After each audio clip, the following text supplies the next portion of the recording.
Coco, can we please speak about Reform's special event? I mean, I'm not loving the sound of this. It's got a bit of a sausage surprise element, doesn't it? It does a bit, and which is apt considering all of the Reform's MPs are male. Anyway, so Reform love to do these special announcements, and most of them tend to be pretty big nothing burgers. But it is one way to get a Westminster journalist to rock up at your presser. Mm-hmm. So following on from their drama last week where they kicked out the hardline culture warrior Rupert Lowe, your bestie. My mate. Bringing them back down to 4 MPs. Their special announcement is they've had go on. 29 councillors defect to them. Mostly from the Tories and Independents, and 1 Liberal Democrat. Okay, I'm going to confess. Is that a lot? I don't actually know. Is that a lot? No, it puts them at about 113 councillor seats. So for some context, the Greens have over 800 councillors. Oh, wow. The Liberal Democrats have over 3,000. Even the Tories have over 5,000 and Labour have over 6,500. And that's not to mention that there are, of course, 2,300 independent councillors. Would I hold a presser for that? Would I invite everyone in Westminster?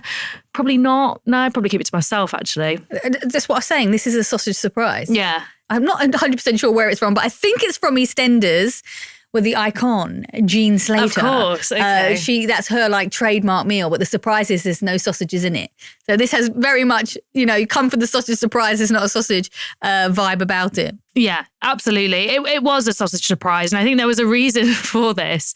Farage obviously wants to distract from the fact that there have been hundreds of people who've left the party after Rupert Lowe was ousted. It feels really divided. I am told reliably, because I'm not on X anymore, that people are still going on about it and having a go at each other. Right. And it's really dividing the Reform Party.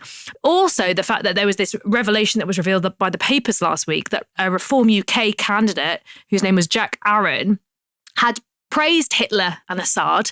He was put in charge of vetting for the party as well. So apparently he had also claimed that Vladimir Putin's use of force in Ukraine was legitimate and had made comments as part of this pseudo-scientific theory of personality types that he's very much into. So obviously the papers were going on about that. There was also the issue between Nigel Farage and Rupert Lowe. It's also worth saying that a spokesperson for Reform said Mr. Aaron is Jewish and sits on his local synagogue council. His grandfather came to this country as a refugee from Vienna, and much of his family on that side were murdered by Hitler's regime. Okay, wow. So Reform also claim that they're building momentum despite their reduced presence in the House of Commons, but they're still ridiculously small in comparison to other parties. But that said, there is a real risk that they may claim the seat vacated by former Labour MP Mike Amesbury after he was convicted of assaulting one of his constituents. The race is on, basically. What are your thoughts on this one?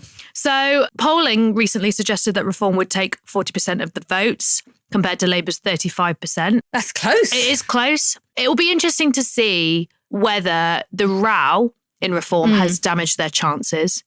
It will also be interesting to see whether a coalition of voters forms as a kind of keep Reform out. Because we haven't really seen that yet. Obviously, Reform feel pretty confident about this seat and Labour are quite worried. And I think if there is a real nibbling away at Labour's vote by Reform, or if Reform do take it, then we might see more of that Labour shifting to the right in response, because they have been worried about Reform and they kind of became alert to the challenge of Reform a bit too late.